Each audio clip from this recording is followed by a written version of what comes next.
Bonjour à tous, c'est le docteur Carlos Polo et aujourd'hui nous allons parler de la curcumine.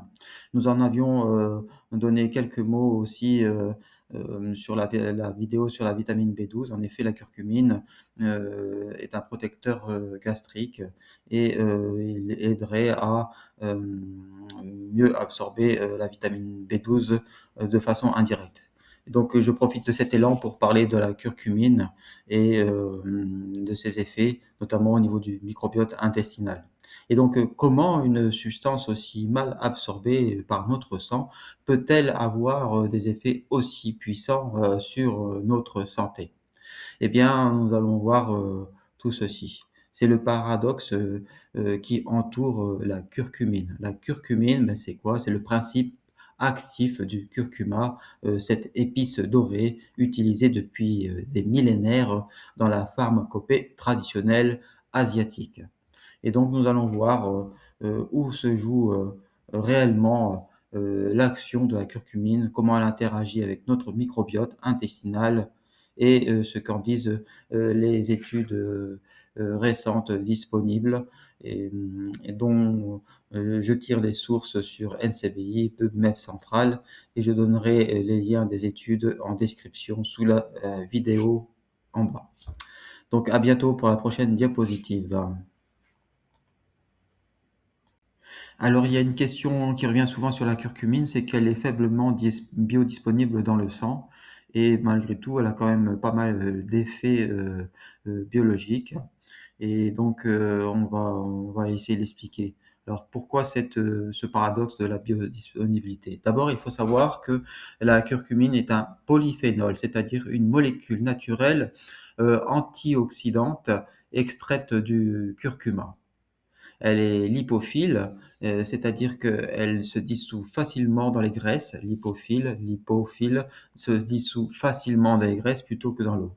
Et c'est d'ailleurs cette caractéristique qui explique en partie ces difficultés à circuler efficacement dans le sang, qui est un milieu plutôt aqueux. Alors, qu'est-ce qui se passe réellement? Ben, eh bien, sur le plan chimique, elle agit comme un donneur d'électrons, capable de neutraliser des molécules instables, comme des radicaux libres, les radicaux libres qui sont responsables du stress oxydatif. Et le stress oxydatif, ben, on n'en veut pas trop parce qu'en fait, c'est un phénomène qui est impliqué dans le vieillissement cellulaire. Donc, en captant ces molécules instables, elle protège du vieillissement cellulaire. Et la deuxième chose, et c'est le point central de cette diapositive, c'est la biodisponibilité, c'est la proportion d'une substance qui atteint réellement la circulation sanguine et devient active. Eh bien, dans la curcumine, il n'y en a pas beaucoup qui arrivent dans le sang. Et cette proportion donc est très faible. Alors, qu'est-ce qui se passe réellement? Et ces effets rapportés sont nombreux, mais en réalité, la clé de cette énigme, pardon, ne se trouve pas dans les veines réellement, mais dans notre système digestif. En effet, des chercheurs ont trouvé que la curcumine s'accumule massivement avant d'être éliminée dans le système digestif. Et c'est ce que nous allons voir dans la prochaine diapositive. Alors, une des explications de ces nombreux effets serait que la curcumine, en fait, serait comme un prébiotique qui s'accumule dans l'intestin et qui interagit avec les bonnes bactéries. Eh bien, en effet, cette faible concentration sanguine, cette faible biodisponibilité sanguine ne serait pas donc un échec, mais une des clés de son mode d'action. En effet, si on considère, si on la compare avec d'autres nutriments, la curcumine s'accumule massivement dans l'intestin, dans le tractus gastro-intestinal, c'est-à-dire dans l'ensemble du système digestif. Et cette forte présence locale et prolongée transforme l'intestin comme un véritable centre de commande métabolique, c'est-à-dire qu'il y aura des influences métaboliques par l'intermédiaire notamment du microbiote intestinal. En effet, selon les travaux de synthèse de chercheurs comme Zhu et He, si je prononce bien, publiés assez récemment d'ailleurs, en 2024, eh bien, une de leurs hypothèses qui reste à confirmer, la contradiction entre cette faible biodisponibilité sanguine et les effets pharmacologiques nombreux et étendus de la curcumine s'expliquerait précisément par des interactions directes avec les bactéries de l'intestin, le microbiote intestinal, c'est-à-dire l'ensemble des bactéries qui peuplent notre tube digestif. Eh bien, en fait, la clé de cette diapositive, c'est quoi? C'est que la curcumine agirait comme une substance prébiotique. Une substance prébiotique, c'est un composé qui nourrit et favorise le développement des bonnes bactéries, contribuant donc à enrichir la diversité microbienne. C'est une hypothèse solide, mais qui reste en cours d'étude, en cours d'exploration scientifique. Donc, ce serait au-delà de ces nombreux effets, la curcumine serait donc un prébiotique. Et c'est vraiment une conclusion intéressante et récente. Passons à la diapositive suivante. Alors le sujet des anti-inflammatoires est très intéressant puisque beaucoup de gens prennent des anti-inflammatoires, soit pour des tendinites, soit pour des douleurs quelconques. Et l'un des effets les plus fréquents des anti-inflammatoires sont les lésions gastriques.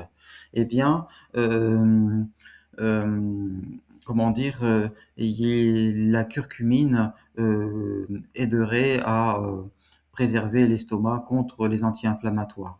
Et c'est ce que trouve une étude menée par Tong Ngam et son équipe en 2012 sur des rats. Bien sûr, c'est une étude animale, on ne peut pas vraiment transposer, mais il y a des fortes suspicions. Eh bien, montre que en fait, il y a des changements notables lors de la curcumine avant traitement par anti-inflammatoire. Il y a une protection gastrique notable. Par exemple, une amélioration de la microcirculation sanguine au niveau de l'estomac et une diminution de l'adhérence des globules blancs sur les parois des vaisseaux. Et pourquoi il y a une diminution en fait? Parce qu'en fait, les globules blancs, ils s'accumulent. Pourquoi? Parce qu'il y a une lésion quelque part et ils vont réparer. Il y a des toxines qui sont là et les globules blancs vont être attirés. Les globules blancs servent à la défense des tissus et de l'organisme, pour dire simplement. Il passe, cette concentration de globules blancs passe de 6,40 à 3 cellules par champ d'observation, qui pour les chercheurs comme Ngam, Tong Ngam, est jugée statistiquement significative. On a observé aussi qu'il y a deux autres marqueurs anti marqueurs un marqueur inflammatoire qui sont diminués comme le TNF-alpha ou la molécule ICAM. La molécule ICAM qui est impliquée dans le recrutement des cellules immunitaires vers les tissus lésés. Donc en fait c'est un marqueur euh, indirect de la baisse d'inflammation, de la baisse de la lésion par la curcumine.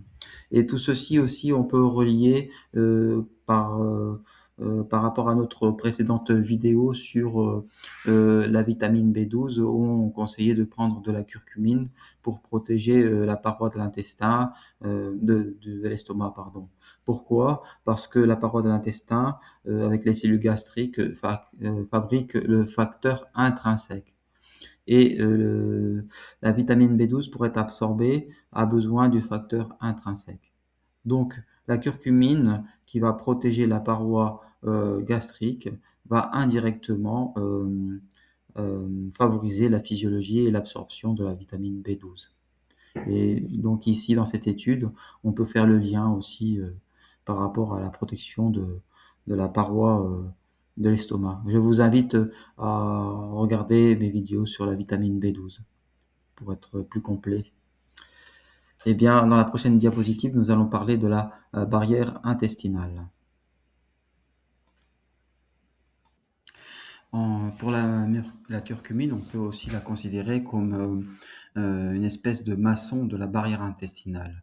En effet, on parle souvent de faiblesse ou de perméabilité de la barrière intestinale ou ce qu'on appelle le leaky gut syndrome, c'est-à-dire une hyperperméabilité de la barrière intestinale. Donc, au-delà de la protection que nous avions vue contre les anti-inflammatoires, d'autres travaux, bien sûr, se sont penchés sur la paroi intestinale en elle-même, qui joue un rôle de barrière protectrice, c'est-à-dire contre les toxines et tout ça. Donc, c'est une barrière euh, bien connue. Quand cette barrière devient trop perméable, eh bien, il y a des toxines bactériennes qui peuvent s'infiltrer dans la circulation sanguine et provoquer une inflammation généralisée. Eh bien, les données disponibles, les études récentes, même depuis assez longtemps, suggèrent que la curcumine agirait à 4 niveaux au niveau de la barrière. Un peu comme un maçon qui consolide un mur. Donc, nous avons cette image du maçon. Alors, les 4 niveaux au niveau de la barrière intestinale sont d'abord, elle augmenterait jusqu'à 3 fois l'activité d'une enzyme qui neutralise une toxine bactérienne appelée lipopolysaccharide bactérien. Le ou LPS ou le lipopolysaccharide bactérien, eh bien, c'est une toxine, une glycoprotéine qui est dans la paroi externe des bactéries, notamment à gram négatif. Et, euh, et cette toxine stimule l'inflammation, pour être simple. Donc, il y a cette fonction-là à ce niveau-là. Ensuite, elle stimulerait la production de mucine. C'est le gel protecteur qui sépare les bactéries des cellules de la paroi. C'est-à-dire, il y a une espèce de mucus au niveau de l'intestin qui isole la paroi en elle-même du contenu interne de l'intestin. Donc, et donc ça stimule euh, ces protéines, ces mucines qui sont produites par les cellules de la paroi intestinale, notamment ce qu'on appelle les cellules caliciformes. Ensuite, en troisième position, elle renforce aussi les jonctions entre les cellules intestinales, limitant le passage des molécules indésirables. En fait, comme dans toutes les cellules, il y a des protéines qui servent à joindre les cellules entre elles. Eh bien, elle renforce ces protéines qu'il y a entre ces cellules. Et enfin, elle stimule la production de peptides antimicrobiens naturels qu'on appelle les défensines et qui aident à contrôler la prolifération des bactéries indésirables. Donc il y a un pool euh, de protéines qui gèrent un peu les mauvaises bactéries. Voilà, donc 4 niveaux importants qui font aussi tous les bénéfices de la curcumine.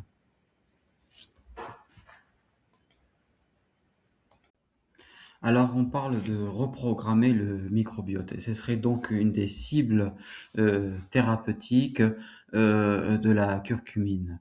C'est une piste qui est explorée, c'est-à-dire le lien entre curcumine et santé métabolique via l'équilibre de 2 grandes familles de bactéries intestinales.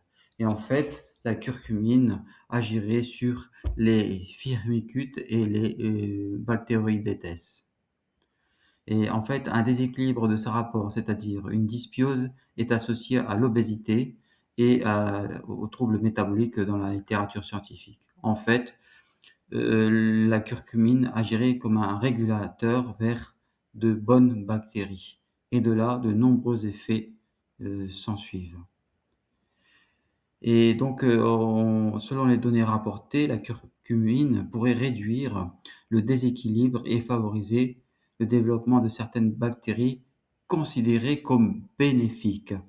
comme les Bifidobacterium, les Lactobacillus, qui sont des piliers de l'immunité et de la digestion, ainsi qu'une bactérie particulièrement étudiée ces dernières années qu'on appelle Archemantia mucinifila, associée dans plusieurs travaux et à une meilleure sensibilité à l'insuline. C'est-à-dire que ça améliore l'action de l'insuline au niveau cellulaire.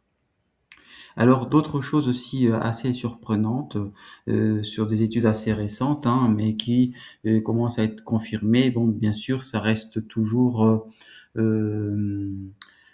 encore comment dire, très théorique, mais il y a quand même pas mal d'études qui sortent là-dessus. C'est que le lien entre curcumine et diminution de l'athérosclérose. Eh bien, certains de ces mécanismes seraient également liés dans les études disponibles à un ralentissement du développement de plaques d'athérosclérose. Mais attention, ces résultats proviennent en grande partie de travaux, bien sûr, précliniques et ne sont pas encore une preuve alors définitive chez l'humain. Alors la principale étude à la base, c'est l'étude de Gauche en 2014 qui hem, s'intitule Oral Supplementation with Non-Absorbable Antibiotic or curcumin et donc et elle a démontré cette étude en 2014, l'étude de Gauche, hein, je répète, la curcumine ralentit de manière significative le développement de l'athérosclérose. Et ben, et par quel mécanisme? Par une diminution du taux de LPS, de lipopolysaccharide bactérien endotoxique. En fait, si le lipopolysaccharide bactérien rentre dans l'organisme, il produit un peu d'inflammation et cette inflammation, notamment au niveau, des parois artérielles, est un début, de base pour, développer une athérosclérose. Et donc, la curcumine agit en améliorant la perméabilité intestinale, en empêchant le LPS, l'hypopolysaccharide bactérien, de traverser la paroi intestinale. Et donc, ça évite une inflammation frustre ou systémique au niveau du sang. Alors, est-ce que cette étude de 2014 a été confirmée ou pas? Il semble que oui, puisqu'il y a eu plusieurs autres études à la suite qui ont été développées, notamment celle de Wang et Wall en 2017, qui confirment le rôle de la curcumine comme protection de la barrière intestinale et dans l'organisation des jonctions serrées, qui est crucial pour bloquer les LPS, comme nous l'avions dit. Et l'étude de Zhang et al. En 2018, qui, dans cette étude, a montré que la curcumine protégerait de l'athérosclérose chez les souris, notamment en inhibant l'expression de certains récepteurs qui provoquent de l'inflammation, c'est récepteurs immunitaires. Bien sûr, il y a d'autres études qui ont suivi en 2019 et en 2020 et donc c'est très encourageant. Et Lin et al., l'étude de Lin et al. En 2020, dans une méta-analyse systémique sur des souris, a montré une efficacité de la curcumine sur l'athérosclérose aortique et il précise même qu'une dose de 100 à 200 milligrammes par kilo par jour présenterait les meilleurs effets thérapeutiques. Voilà, donc c'est toujours en cours de recherche et c'est très encourageant, mais ce n'est pas très étonnant puisque l'inflammation, chronique, frustre, est à la base de beaucoup de choses, au niveau de pathologies, précliniques. Voilà, nous allons passer à la diapositive suivante. Et nous allons terminer par une dernière diapositive pour ne pas faire une vidéo trop longue. Nous allons retenir 3 points essentiels, c'est-à-dire qu'est-ce qu'on peut retenir concrètement de notre diaporama. D'abord, il est utile de savoir que la curcumine agit principalement au niveau digestif plutôt que dans le sang, ce qui explique parfois qu'elle est souvent associée dans les préparations culinaires ou avec certains compléments ou avec des corps gras ou avec du poivre noir qui peuvent modifier, son absorption. Ensuite, si vous envisagez une supplémentation par curcumine, la sécurité doit être bien sûr la priorité absolue comme dans tout et il est essentiel de respecter les doses recommandées et dans les formes concentrées, heu de curcumine, type, tétrahydrocurcumine, il est recommandé de prendre à peu près, 140 milligrammes, par jour de tétrahydro curcumine. Voilà. Nous allons en reparler, plus précisément, dans une prochaine vidéo. J'espère que cette, vidéo vous a plu et on voit qu'il y a, des effets très intéressants, et au niveau de la curcumine et son action vraiment très locale au niveau digestif qui finalement, aboutit à des effets bénéfiques, vraiment, très généraux et son effet surtout beaucoup, heu, au niveau du système du microbiote. Eh bien, c'était donc le docteur, Carlos Polo et je vous donne rendez-vous pour une prochaine vidéo, la suite sur, la curcumine et ses effets, parfois très surprenants. À bientôt.